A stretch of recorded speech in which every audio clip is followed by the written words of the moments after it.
కోట్లు అంటేనే మనకు కళ్ళు తిరుగుతాయి. బిలియన్ డాలర్ల సంపద అంటేనే ప్రపంచం విస్తుపోతుంది.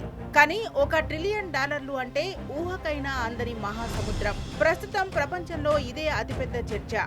ఎలాన్ మస్క్ త్వరలోనే ప్రపంచంలోనే మొట్టమొదటి ట్రిలియనీర్ కాబోతున్నారన్న వార్తలు సంచలనంగా మారాయి.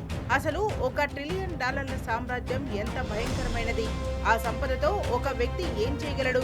ఈ $1 ట్రిలియన్ మనిషి వెనుక ఉన్న అసలైన వాస్తవాలను ఇప్పుడు క్లియర్ గా చూద్దాం.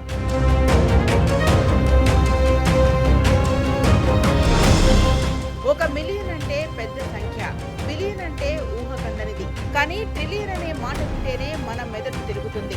అసలు $1 ట్రిలియన్ అంటే ఎంత? ఇప్పుడు ప్రపంచవ్యాప్తంగా ఇదే చర్చ. అసలు $1 ట్రిలియన్ అంటే ఎంతో తెలుసా? ఒకటి పక్కన ఏకంగా 12 సున్నాలు. భారత కరెన్సీలో చెప్పాలంటే సుమారు 95 లక్షల కోట్లు. ఇది ఎంత పెద్ద మొత్తం అంటే ప్రపంచంలోని చాలా దేశాల మొత్తం వార్షిక ఆదాయం కంటే ఇది ఎక్కువ.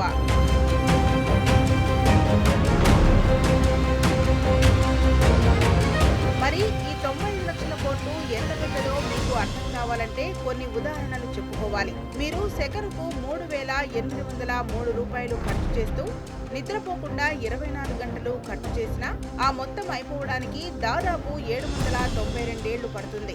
ఇక 1 బిలియన్ సెకండ్ల క్రితం అంటే 1990ల నాటి కాలం. కానీ 1 ట్రిలియన్ సెకండ్ల క్రితం అంటే దాదాపు 32,000 ఏళ్ల క్రితం. అంటే మనుషులు పిరమిడ్లు కట్టకముందే ఆ కాలం మొదలైంది అన్నమాట.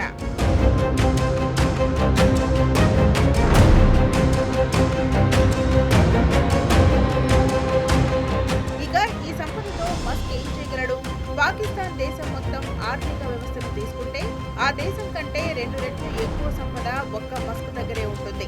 టయోటా, BMW, మెర్సిడెస్, వోక్స్వాగన్ ఇలా ప్రపంచంలో ఉన్న టాప్ కార్ కంపెనీలన్నింటినీ కలిపినా వాటి విలువ మస్క్ సంపద కంటే తక్కువే.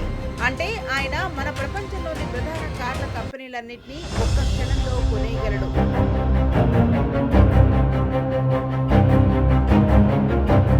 మన భారతీయుల లెక్కల్లో చూస్తే సుమారు 1.72 కోట్ల ఇళ్లను కొనేయొచ్చు.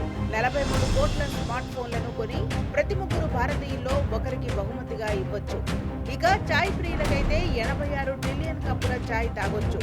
IPL టైటిల్ స్పాన్సర్షిప్ కోసం టాటా గ్రూప్ వేల కోట్ల రూపాయలు ఖర్చు చేసింది కదా. అదే మస్క్ సంపదతో చూస్తే రాబోయే 17,000 ఏళ్ల పాటు IPL మొత్తాన్ని ఆయనే ఒంటి చేత్తో స్పాన్సర్ చేయొచ్చు. నమ్మశక్యంగా లేదు కదా. ఇది కేవలం డబ్బు మాత్రమే కాదు, ఒక వ్యక్తి దేశాల ఆర్థిక వ్యవస్థలను మించి ఎదగడం. $1 ట్రిలియన్ అదొక అద్భుతం. కేవలం వ్యాపారం మాత్రమే కాదు, సైన్స్ పరంగా చూసినా నాసా లాంటి అంతరిక్ష సంస్థను 40 ఏళ్లకు పైగా తన సొంత డబ్బుతో నడపగల శక్తి మస్క్ సంపదకుంది. ఇదంతా కేవలం ఒక వ్యక్తి సంపాదన కాదు, ఒక వ్యక్తి విజన్, టెక్నాలజీ సృష్టించగలిగే అద్భుతమైన శక్తి. స్పేస్ ఎక్స్ మార్స్ మిషన్ వంటివి నిజమైతే మస్క్ సంపద మరిన్ని శిఖరాలను తాకుతుంది. ఏమంటారు? $1 ట్రిలియన్ మనిషిగా మస్క్ చరిత్ర సృష్టిస్తాడా? మీ అభిప్రాయాన్ని కామెంట్ రూపంలో చెప్పండి.